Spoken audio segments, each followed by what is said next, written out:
ghouls and fiends, welcome once again to another edition of the Ministry of Horror podcast. I'm your host Tezz, and we're back doing a live show. It's been a little while.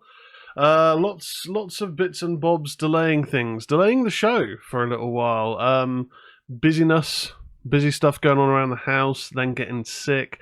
Well, firstly my fiance, then getting sick for like a couple of weeks, and then me getting sick, and just one thing after another. So we had a little bit of a break in our usual scheduled programming, but we did get a show out last week, early this week. It all blurs into one. Last week, let's say. Last weekend, looking at the I Know What You Did Last Summer franchise, the film franchise to date, with the news of a fresh reboot coming down the pipeline. So outside of that, have got back onto doing a bit of Twitch streaming when, schedules sort of allowed for it. Wasn't quite as poorly as I had been. We have streamed some. It was a very, very brief stream on Monday. A very, very brief stream. Rather than doing the thing, I played a game I picked up for £2 called Phobia Sent Something Hotel. Yeah, I mean, I paid £2 for it, so I can't really complain much. But it was a mixture of being really quite exhausted because due to nonsense, I didn't get to sleep till very late, and then I got up at 5 to go to the gym, 5 a.m. because madman. But yeah, so I ended a very short stream that on Monday. But on Wednesday, finally pulled the trigger, got around to getting Lost Records Bloom and Rage, and I'm digging it so far, man. I do love those. Is it Don't Nod? Is the studio, I think, the guys that the team that do like Life is Strange. I really dig those styles of games, and with this one, it's got a bit of a mixture of first person so far in places, which I think is quite tactical. So you don't know what the older version of one of our characters looks like, because it's a bit of a time jumpy sort of game between growing up in the 90s and then pretty much post-lockdown pandemic era America. Pretty good so far. Pretty good. I've only done about an hour or so on it. And outside of that, off stream, I've been playing a bit of Terminator. We actually streamed on Sunday, Terminator Resistance, whatever it's called. And that's all right. It's a little bit janky, but it's all right. And that was, again, like a cheap game, £10. But also off stream, I've been playing Claire Obscura Expedition 33 on Game Pass, and a little bit of Oblivion on Game Pass Remake. That is both really, really cool. Really good time to be involved in RPG gaming. Fran the Can's in the chat. Hey Fran, how's it going? Fran says resequel.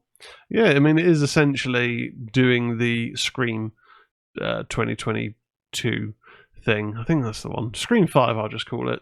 Where it is a reboot and a sequel, a requel, resequel.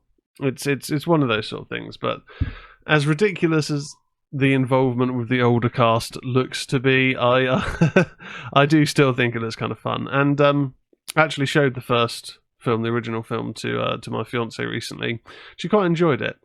Going into it, she's a fan of Sarah Michelle Gellar and Freddie Prinze Jr. and Jennifer Love Hewitt. So it was cool for her to sort of see that early sort of appearance, and also Leonard from Big Bang Theory. She's a Big Bang Theory fan, was in that. So that was a nice little thing for her. But we had a good time watching that. I think at some point I will see if I can get her to sit through I Still Know What You Did Last Summer. But we will have to see how we get on. So outside of that, really, there's not too much to kind of update on. It's been a bit of a scorcher. Not like scorching hot, but the sun has been out here in the UK. I think I've actually caught it. The camera is making me notice that I am a little bit peachy, a little bit red in the face. I'm usually deathly pale white.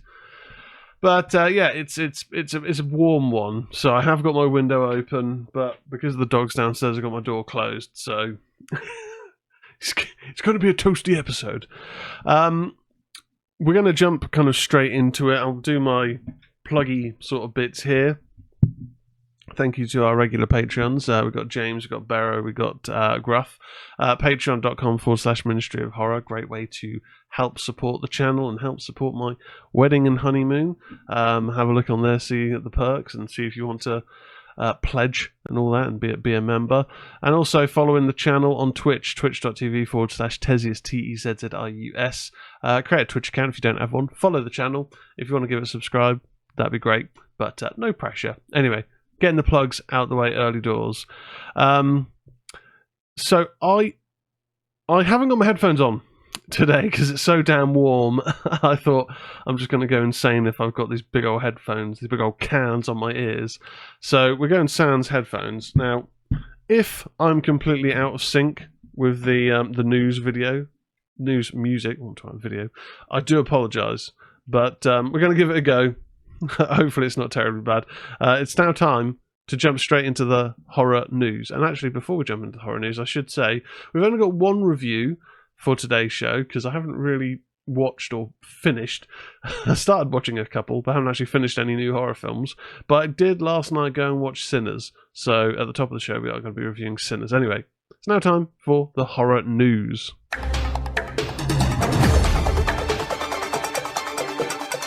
Now it's the news. Ho, ho, ho.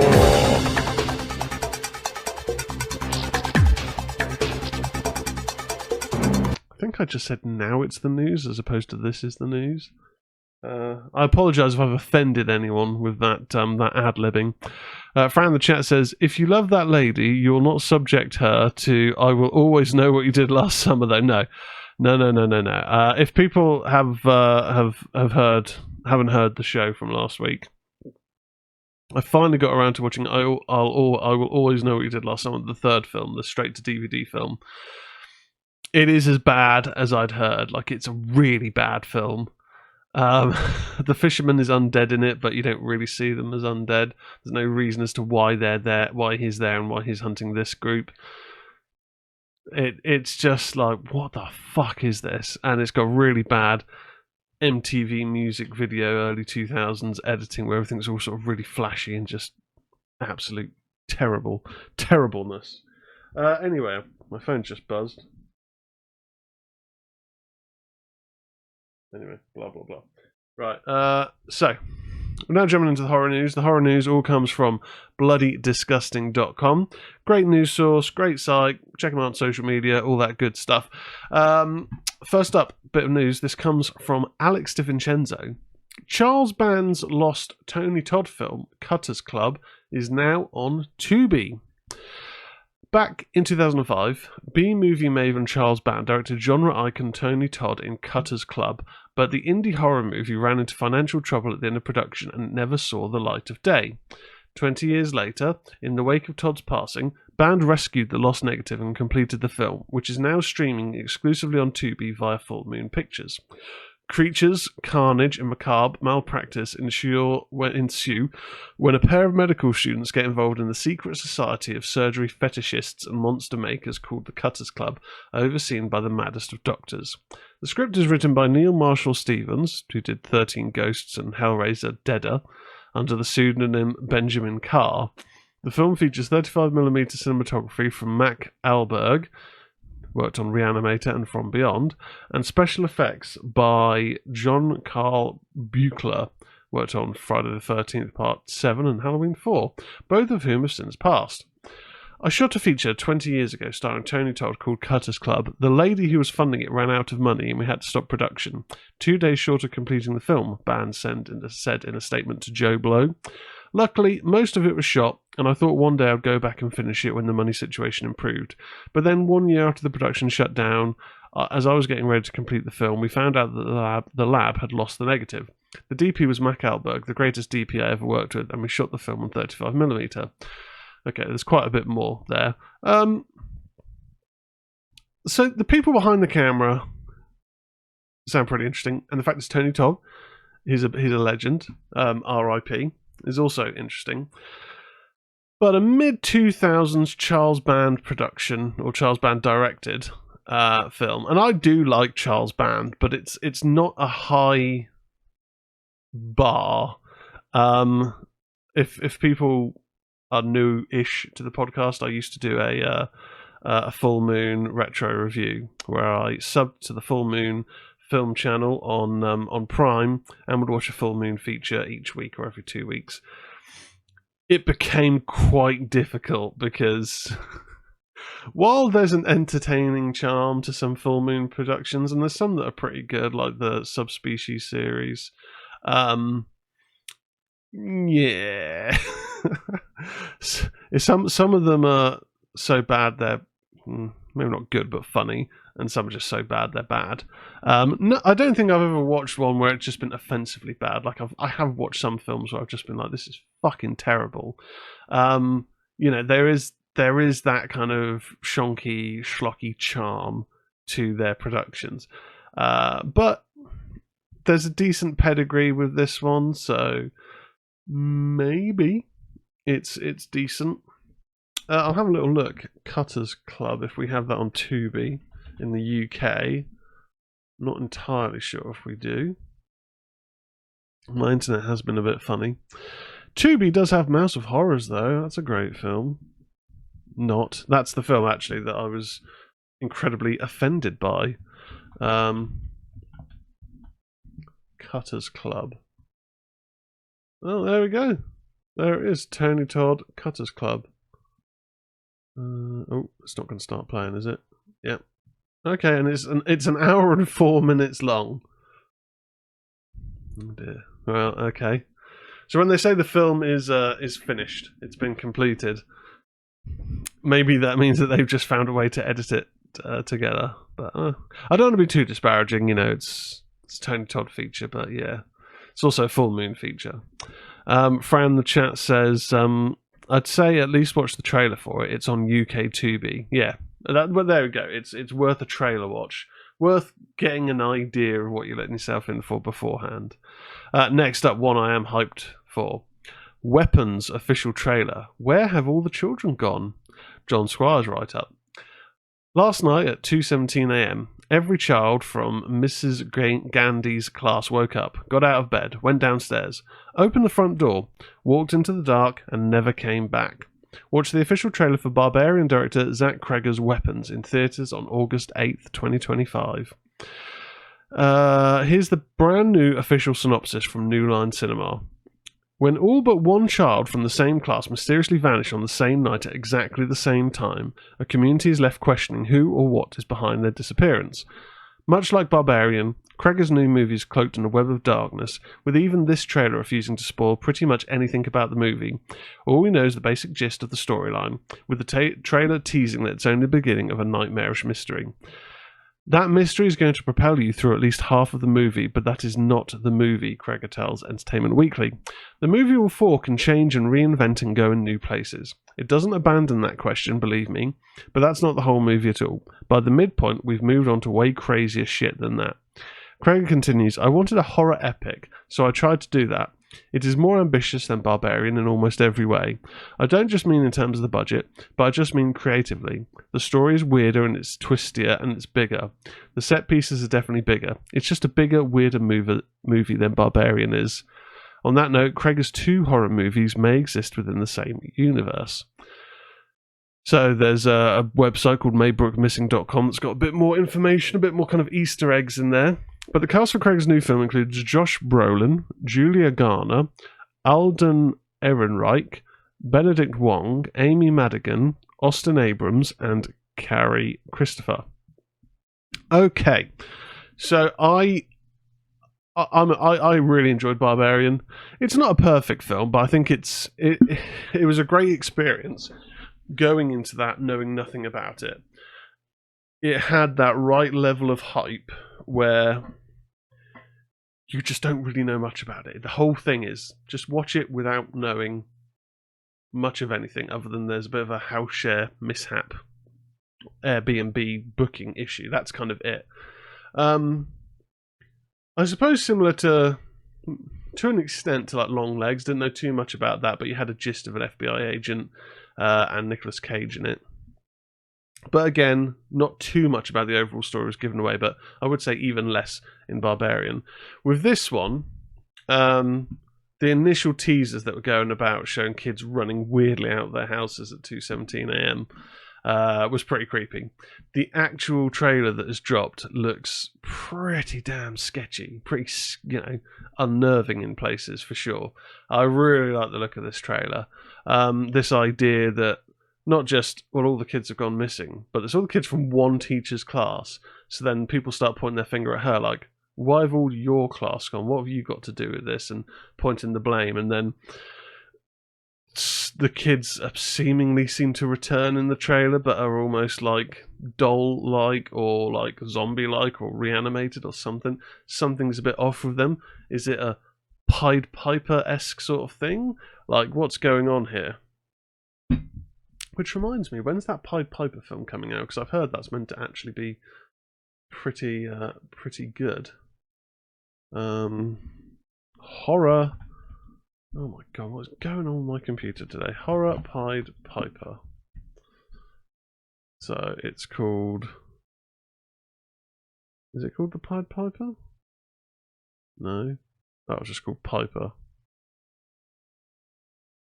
No, that's the one with...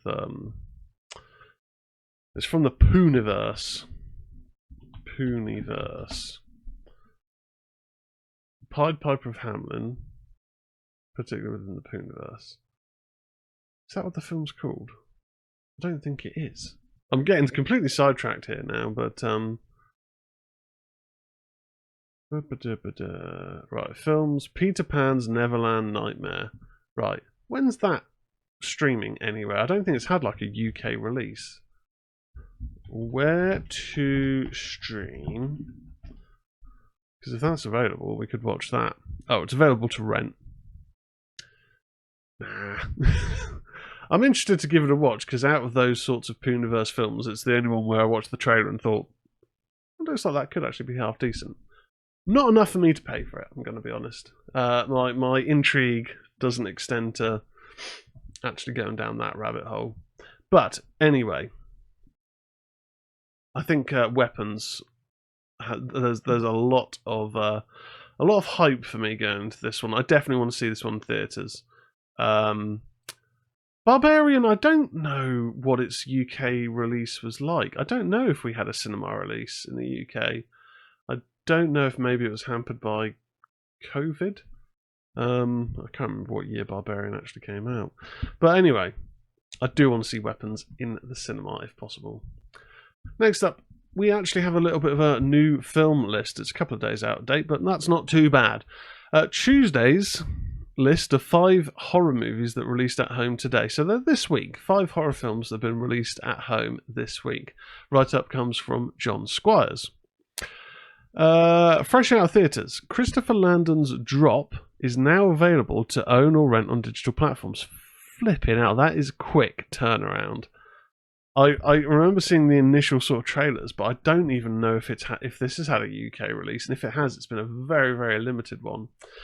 It's now available to own or rent digital platforms. Rent it for $19.99 or purchase it for $24.99. Okay, so it's a at-home premiere sort of deal, where it's probably just finished its cinema run, but it's straight away gone onto that sort of platform deal. Megan Fahey and Brandon Skelner star as a couple on a blind first date whose romantic dinner spirals into a deadly game of cat and mouse. Fahey plays Violet, a widowed mother on her first date in years, who arrives at an upscale restaurant where she is relieved that her date, Henry, is more charming and handsome than she expected. But their chemistry begins to curdle as Violet begins being irritated and then terrorized by a series of anonymous drops to her phone. She is instructed to tell nobody and follow instructions, or the hooded figure she sees on her home security cameras will kill Violet's young son and babysitting sister. Violet must do exactly as directed, or everyone she knows will die. Her unseen tormentor's final directive? Kill Henry. Yeah, I do remember seeing a very brief trailer on this, and it looked interesting. Interesting enough. Fran in the chat says Drop was in cinema for about a week. That's a damn shame. It's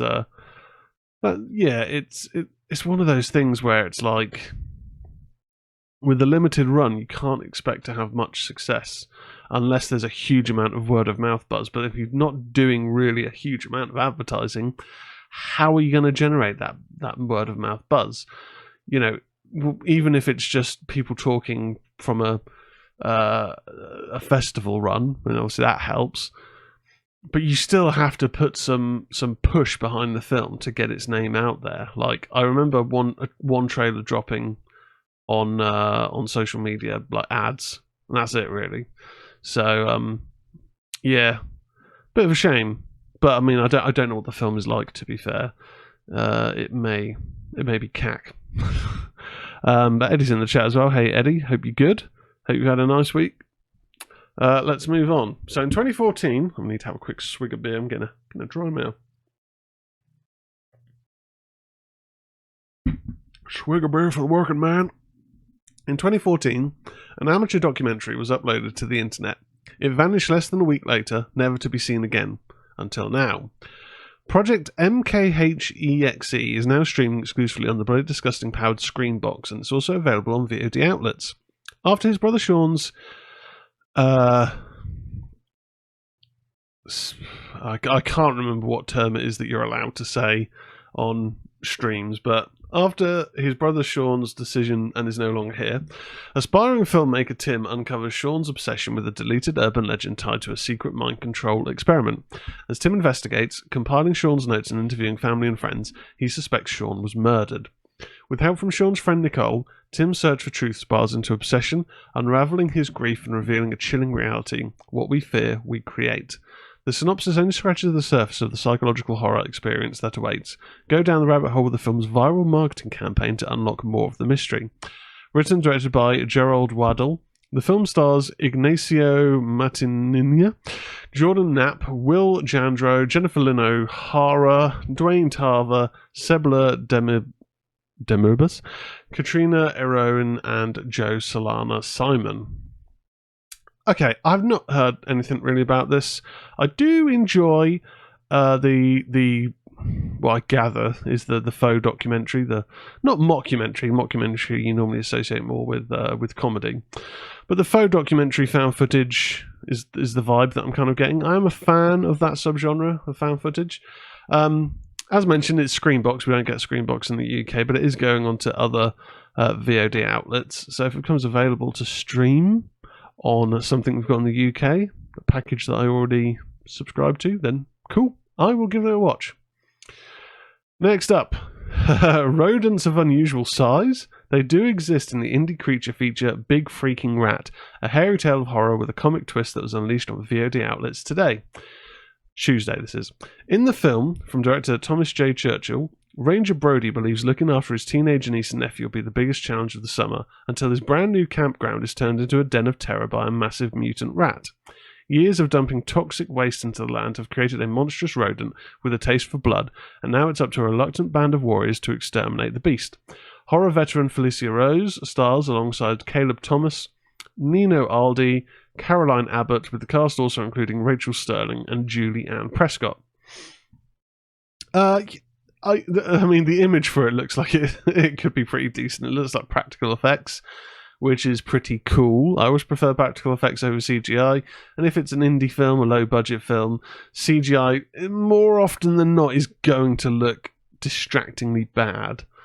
You know, the Hostile Dimensions was a pretty good indie found footage film, and it was adventurous and ambitious, but the CGI was bad in places. With this, though, I mean, my fiance likes a good creature feature. I'm partial to a decent creature feature. You know, more recent, although it's probably like 10, 15 years old now. Zombievers. Thought that was a lot of fun. You know, I like Alligator and Alligator 2. I've still not watched yet. But with this, it looks like it could be half decent. And with rats are quite a creepy antagonist. If anyone has ever read James Herbert, you'll know of the Rats trilogy. Or I think there might have been 4 entries. And I've just seen Fran pop up in the chat with, when it comes to horror and rats, you can't beat the James Herbert book trilogy. Fran coming in clutch there with the reference. Yeah, the James Herbert trilogy of rats book. There's Rats, Lair and Domain, or Domain and Lair. And I do want to give them a reread at some point, because they are genuinely quite unnerving. Like James Herbert is one of these authors where I do think at some point I need to look through what books of his I haven't read whenever I'm getting a bit Stephen King burnt out on the path to the tower. Although I have pre-ordered Stephen King's next book, which comes out at the end of the month. But yeah, the trilogy of books, they're all pretty good, showing London predominantly at various stages, or the UK at various stages of this invasion of murderous rats, and you get some really creepy final acts in those books. There was a fourth entry, which was a graphic novel, but I've never read it, and I think it's quite hard to get a copy of. Anyway, there you go, James Herbert book, check it out. But if not, if you prefer to watch films, Big Freaking Rat, available on VOD. Next up, Jenna Ortega and Paul Rudd lead the cast of A24's fantastical nightmare comedy Death of a Unicorn, which is now available at home 1 month after the theatrical release. You can rent the film for $19.99 or digitally purchase it for $24.99. In Death of a Unicorn, a father and daughter accidentally hit and kill a unicorn while en route to a weekend retreat, where his billionaire boss seeks to exploit the creature's miraculous curative properties. The A24 feature is produced by Ari Aster. Alex Schaffman directed the film, which also stars Tia Leone, Will Poulter, Anthony Carrigan, Sunita Mani, Jessica Hines, and Stephen Park. Yeah, the trailer for this very much is, for me, a film where I will give it a watch when it's on streaming. I love Paul Rudd. He's great. He's always whimsical and charming in every role he does. And Jenna Ortega's got a pretty decent horror pedigree. Will Poulter's great as well. So it's got a good cast. Richard Grant as well. But with the trailer, it didn't interest me enough where I thought I've got to go and watch that. It looked like one of those highbrow comedies that isn't necessarily that funny of a comedy. You know, you get some of those ones where it's like, it's a comedy, it's down as a comedy, but it's nice, it's charming, doesn't ever make me laugh or crack a chortle at a particular moment, you know. And for me, if I'm watching a film that's a comedy, whether it's a dark comedy or whatnot, I want to be getting some belly laughs. I want to be getting some chuckles. Sure, my comedy tastes are more lowbrow. You know, your Will Ferrell's, your Cornetto trilogy and stuff, which not lowbrow, but not that kind of highbrow comedy that isn't really that funny. So yeah, I when it lands and I don't have to pay for it, I'm interested to give it a watch, but I'm not interested enough to part with my hard-earned coin. And then finally, drawing inspiration from Rec and VHS, The Last Cabin combines found footage, survival horror, and home invasion. It's now available on VOD from the Horror Collective. In The Last Cabin, trapped in a remote cabin, a film crew finds themselves stalked by 3 masked men who know the isolated forest and their every move. Brendan Rudnicki directs from a script he co-wrote with brother Kellen Rudnicki. We set out to make horror feel real and unsettling, said Brendan Rudnicki. Isolated and exposed, you're stalked by something relentless, every sound causing anxiety. The Last Cabin dives into that dirty, clawing fear, where surviving is all you've got left. Brendan Gaucher, Tatum Bates, Isabella Bobadilla, Benjamin L. Newark, Kyrie Cook, Austin J. Rhodes, Kashmir Monique, and Daniel Wheeler star. I love Rec, the first film, and I think I've seen the second. I haven't seen many other entries. I love the VHS series for the most part. I haven't finished the third one because it was quite wank. And, you know, the later entries, highs and lows. The last one, I think it was Beyond. More lows than highs, but there's still some decent highs. And then VHS 88 or 85, I thought was a noticeable drop from the prior two. Was it 95 and 99? Something like that. I've lost track, but those ones were very good. The first two were very good. So it's a series of highs and lows. Anyway, I'm going to pop the trailer on, but I will mute it so I'm not caught out. Just to kind of get a brief kind of glimpse of how this looks. Looks like your typical modern found footage. searching around a cabin. Got some sort of influencer-looking types chatting to the locals. Let's just sort of skip ahead to when it's going to get kind of scary. Maybe some creepy sort of killer types. Yeah, the kills. The masks look okay. The kills look real sort of shonky, and I think that either comes down to the acting or whatnot. But yeah, shame. But I did think the fact that the blurb didn't really say much other than a film crew is stalked by masked men who know the isolated forest and their every move. It's a little bit vague, really. Crimson Mel is in the live chat. Crimson Mel's here. Hi all, hope everyone is doing good. Hey Mel, hope you're well. Thank you for joining the stream.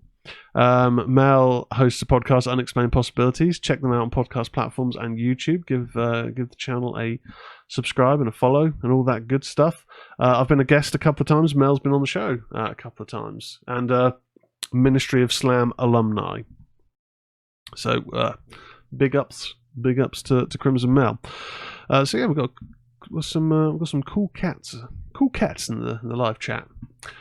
Next up, War horror card game Deckline coming to Steam on May 7th. Mike Wilson writes, Daniel Mullins Games Inscription is going to have some company very soon in the horror card game department thanks to Creed Picks and their atmospheric war horror card game Deckline.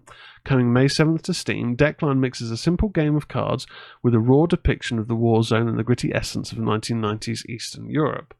The story of Deckline sees you out of ammo and encircled. Your command has abandoned you.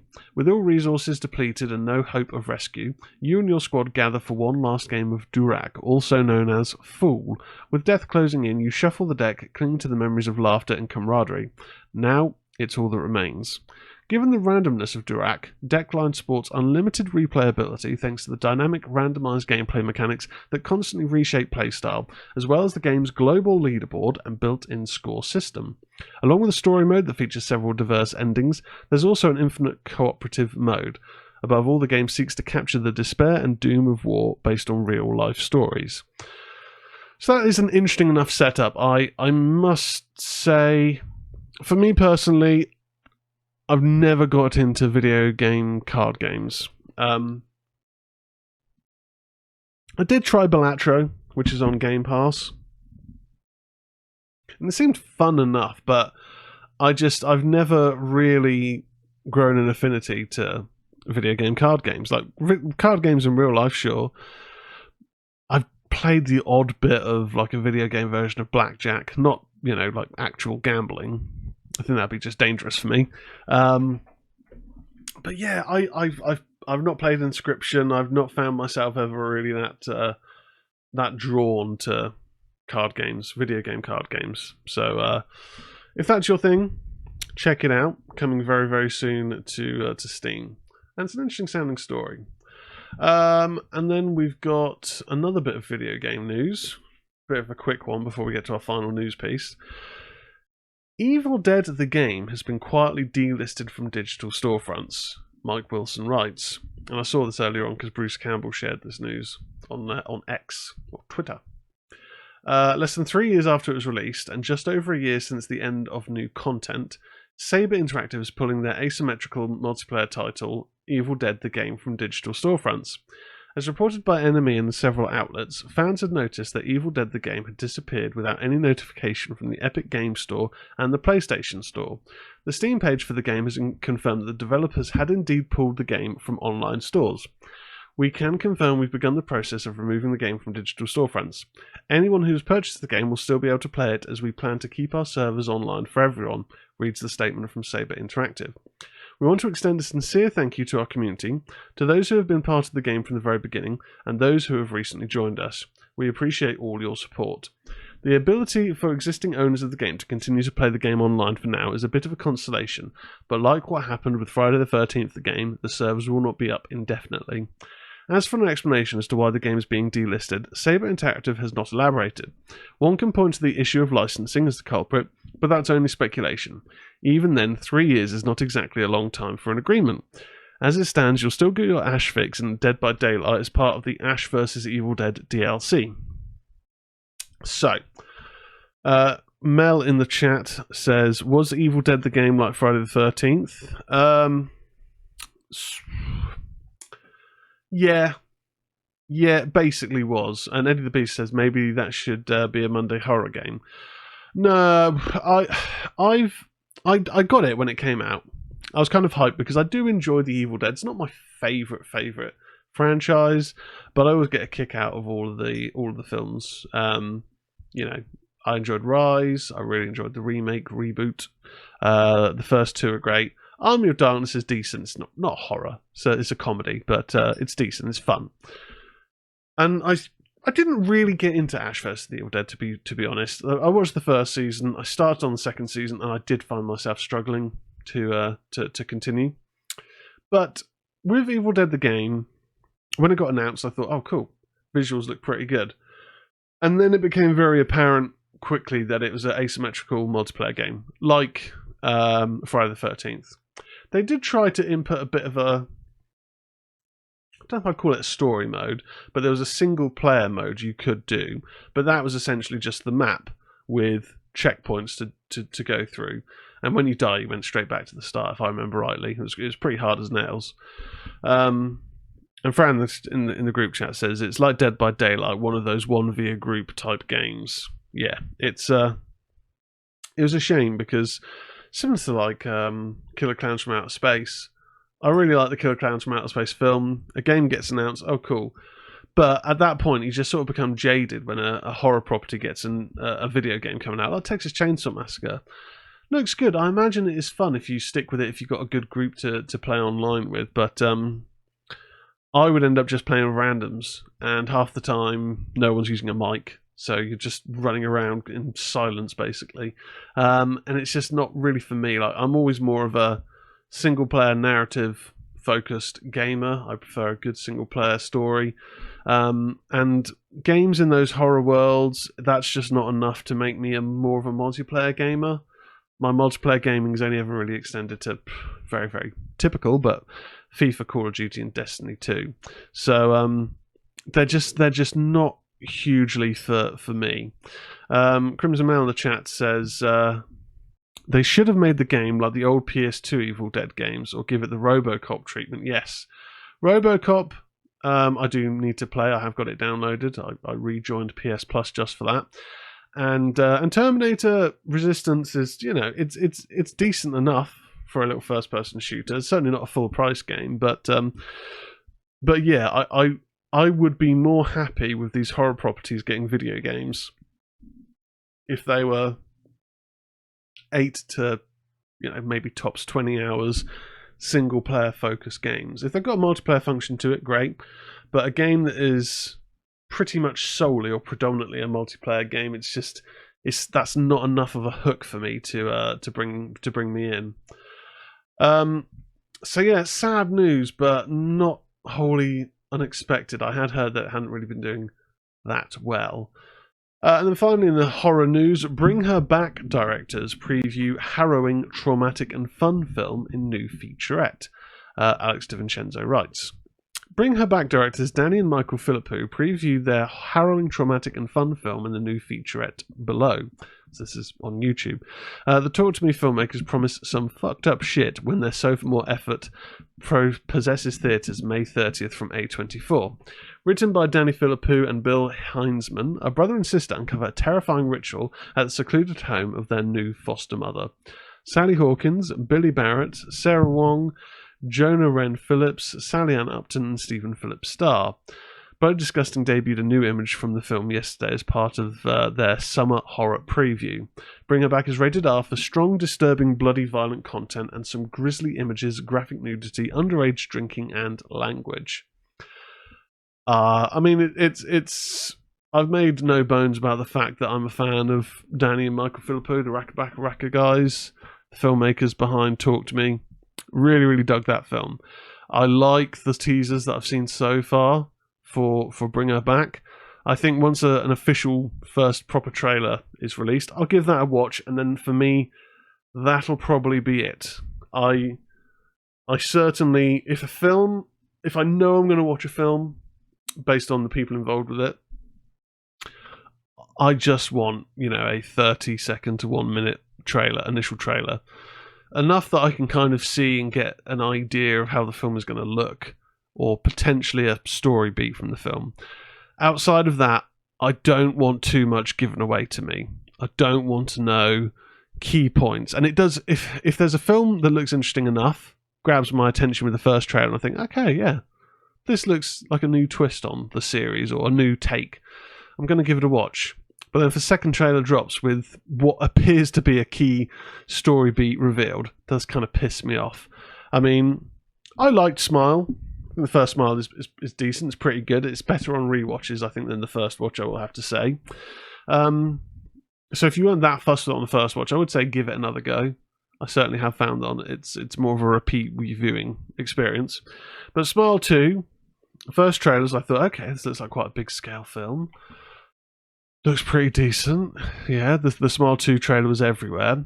And then about 2 weeks before it hit theatres, they had a new trailer which seemingly gave away quite an important plot point or area that the plot was going to go, and it introduced the character who's saying that there is a way to try and beat it.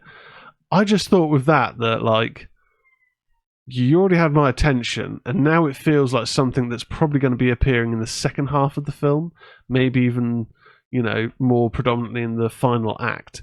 You've revealed it in the trailer? Okay. I mean, I still had a great time. I think Smile 2 is brilliant. But my point being, I don't like too much being given away in the trailer. Give me enough to whet my appetite, and that's all I need. Anyway, Ghouls and Fiends, that is it in the horror news.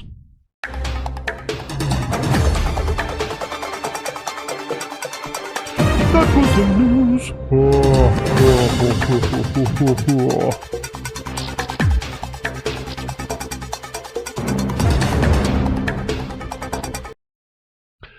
Now it's time for reviews. Well, one review.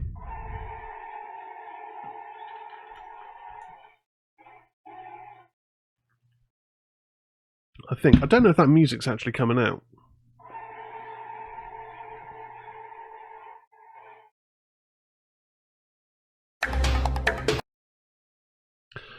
I don't know if you heard the Insidious music or not. I don't really know what's going on with my streaming software. It's basically because I didn't want to wear earphones or headphones because of it being so damn warm.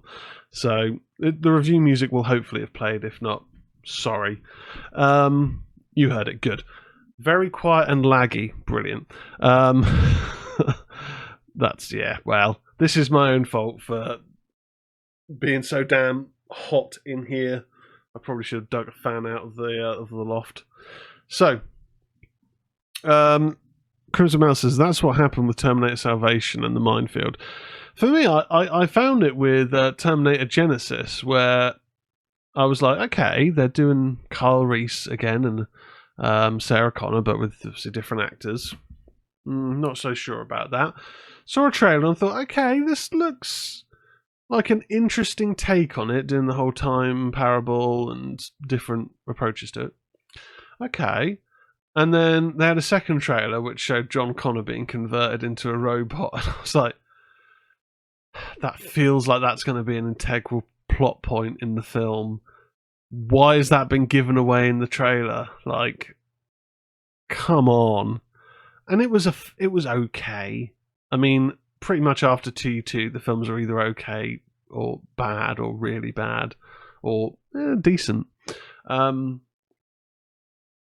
Yeah, I mean, I didn't hate Genesis. It's quite a forgettable film, but it's all right. Anyway, for today's sole review, I watched last night Sinners. Sinners is a 2025 American horror film written, co-produced, and directed by Ryan Coogler. As with all our reviews, we'll talk a bit about the film, a bit about the plot. Try not to go into spoilers. I'll go into the highs, lows, and I'll give my score out of 10. So, set in 1932 in the Mississippi Delta, the film stars Michael B. Jordan in dual roles as twin brothers who return to their hometown to start again, only to be confronted by a supernatural evil. The film co-stars Haley Steinfeld, Miles Canton, Jack O'Connell, Wenmu Mosaku, James Lawson, Omar Miller, and Delroy Lindo.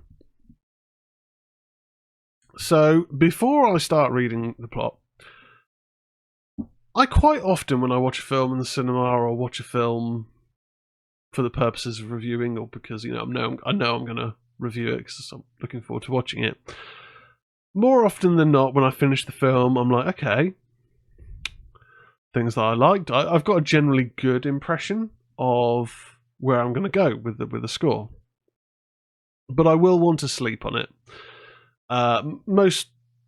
The one that always sticks to my mind was the hype I had going into watching Halloween Kills.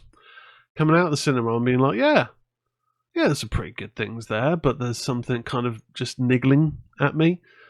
Slept on it, and the initial score I had gone down. But then there's other times where I've watched a film, I've been like, okay, there's a bit to digest there. Slept on it, and then the following day I've been like, yeah, okay, yeah, this is what I think, that the things that stuck with me, and when I then think about them, play in my mind, and I think, oh, actually, that was really good. And sometimes things take a little while. It's similar with music, I do like a lot of the music of the band Mastodon, but I don't think there's ever been an album of theirs that I've listened and the first time I've been like, fuck, that was incredible. They're the sort of things where I need to give it a few listens just to really kind of ruminate on it and see where it falls. I mean, haven't really given the last 3 or 4 albums that sort of repeat listen approach, but hey.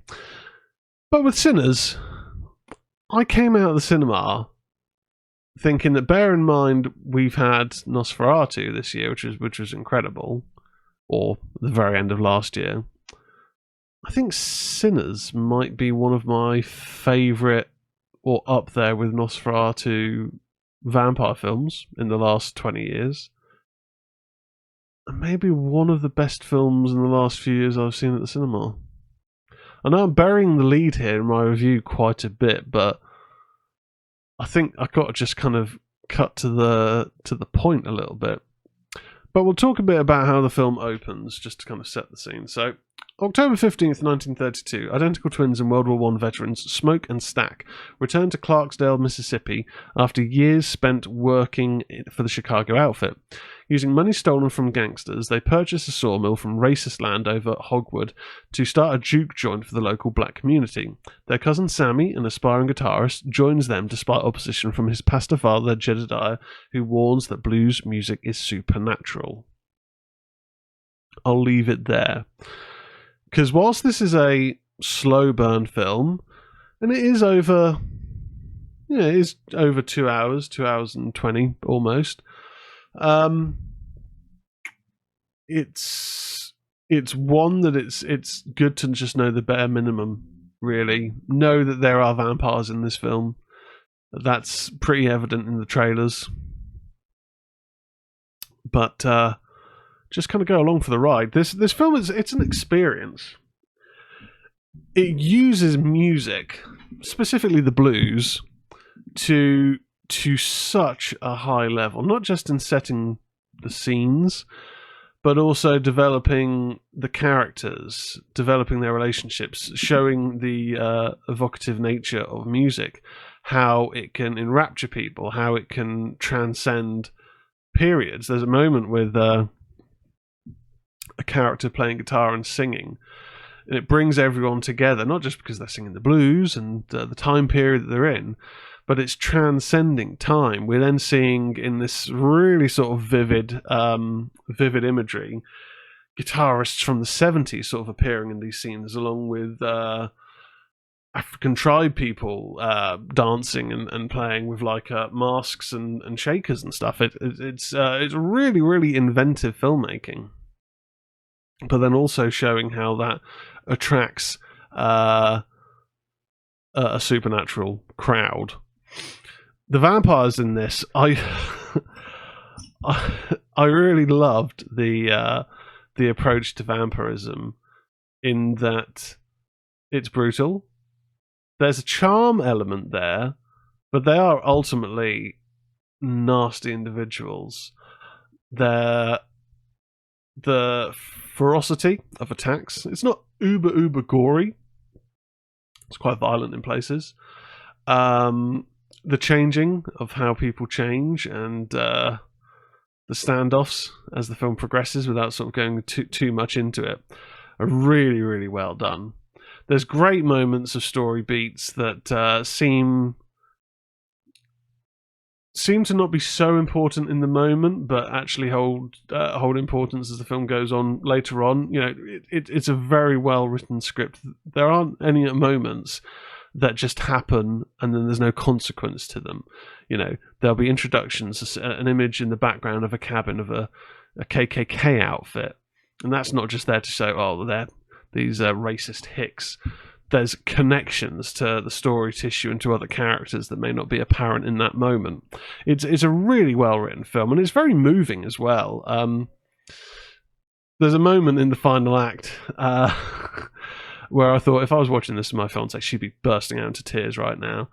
And I was getting a little bit like, oh, that's really sad, without kind of saying too much in particular. It's made me want to watch some other Ryan Coogler films or rewatch films, because I have seen the first Creed film, I have seen the first Black Panther film, but man, this exceeded all my expectations. Michael B. Jordan is incredible in this, as is Miles Caton, who I think is making his debut in this film, his feature film debut. Absolutely incredible. Jack O'Connell is brilliant in everything that he's in, but he is unnerving in his role. He's charming as well, but unnerving, and his vampirific appearance is really well done. Really well done. That it's, as I mentioned, it's one of the better vampire films. I mean, I really enjoyed Nosferatu. I think that's incredible. I'm not saying this is better than Nosferatu. Like, Nosferatu is an incredibly high benchmark. It's a very different film, very different approach to vampires. Like this, I would liken more to a Near Dark than to a Dracula or Nosferatu. Oh God, it was brilliant. I'm sort of going off a little bit on a tangent here. Looking at the chat, Mel says, we got Fran saying the trailer gave me a more serious Dusk Till Dawn vibe. Music Club, Dodgy Brothers, vampires. Yeah, there's a Dusk Till Dawn vibe there to a degree. Crimson Mel, long movie, but I reckon it has a good build-up. Yes. I normally am more like, if it's a shorter film, then it's okay, pass the time. But if it's a good film, like a generally well-made film, good film, I don't mind if it's 2 hours. I don't mind if it's 3 hours. You know, sometimes if you're watching a film at home, films that are 2 hours plus can be a bit off-putting, because you sort of think, it's getting a bit late, and I don't know if I like the look of this. But I think being in the cinema, and it was a chatty Cathy cinema, there was a lot of people talking around, to the extent I was almost going to speak up before realising me and my friend were probably the only group there that weren't talking. But it was an iSense screening, so it was very loud, so it wasn't so much that I couldn't hear the film, but it's just a little bit distracting when people are doing their own running commentary throughout the film. Don't talk throughout a cinema screening, is my kind of point there. So yeah, the length of it I didn't find dragged at all. Crimson Mel also says, interesting they're using blues music with vampires. Traditionally it's more so associated with voodoo, especially Papa Legba being at the crossroads, being tied to the devil. Yeah, there's an interesting correspondence in the film in regards to blues and it being evil music, is some of the uber religious approaches to it. But then there is also an influence of, I don't know if it's necessarily, it's not explicitly mentioned of voodoo, but there is an individual in the film who has more of a understanding of the supernatural world, and they're a great character in the film. I won't say who, but they're really, really, really good. And the fact that they just understand things and just straight away like, this isn't hates, this is vampires. It was really good. There's even a little moment which is a bit of a nod to John Carpenter's The Thing, which I really liked. The thing is with this film as well, it's quite funny. It's not a film that's going for comedy, but it knows when to relieve the tension, knows how to build up camaraderie early on, to have characters that have a bit of comedic relief without it being overly slapstick. I mean, there's a moment with a horrifying death And then one of the musicians, a famed musician who plays the harmonica and the piano, sort of goes, "Can you guys smell anything bad?" They're like, "No," and he goes, "I think I might just shit myself." And it was the right sort of moment to release the tension without it seeming like lowbrow or inappropriate. Mel also says, so very unique take, adding vamps and not voodoo.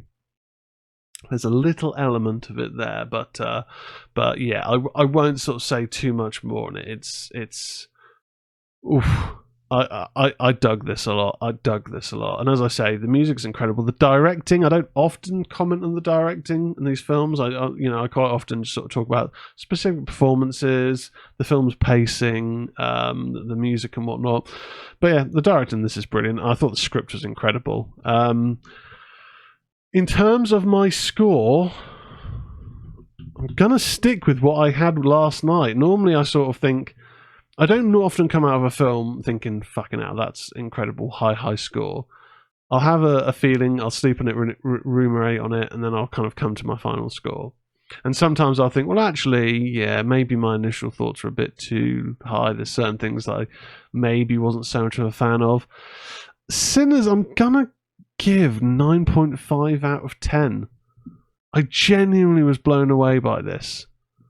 And I don't like to use hyperbole. I don't like to, say, oh, this is the best thing since sliced bread. This is incredible. This is better than anything that's ever come before it. Because I always just sort of think, I roll my eyes. If someone says, oh, this is absolutely amazing, you have to have it, I almost sort of kind of get my back up a little and think, I'm going to scrutinize this even more. But with Sinners, I'd heard high praise. I thought it looked kind of decent. But I didn't know too much going into it, and man, I thought it was a moving film. I thought it had great performances. I mean, Michael B.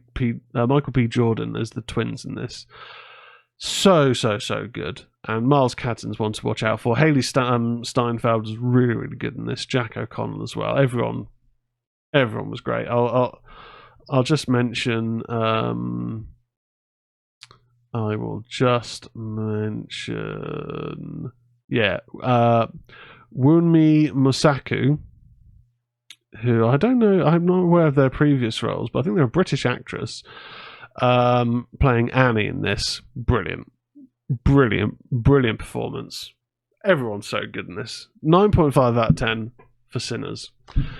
Anyway, Ghouls and Fiends, that is it for another edition of the Ministry of Horror. Be sure to follow on whatever podcast platform you may listen to this on. Apple Podcasts, Spotify, Amazon Music. I will try and get around to dropping this on YouTube. I haven't been as active putting videos onto YouTube since we stopped doing the cross-stream, the multi-stream. YouTube just doesn't really... My channel's never been a high viewing, high sub count channel on YouTube. It just doesn't get very high views. But I will try and still occasionally put it on there just in case people do watch the videos as opposed to watching the streams or listening on audio podcasts. Patreon.com, Ministry of Horror. There's different sub-levels there. You can even just be a free member, which helps bring the member count a bit higher, gets its exposure a bit higher, so there's no commitment there. But if you want to help out the channel, you can do via our Patreon. That's all the good stuff. Stick around if you are watching live. We are going to be doing a watch-along. I'm going to probably quickly grab a snack, go check on the dogs, but I'll put some music on. But if you're listening to this, watching this later on, catch you guys later. Goodbye.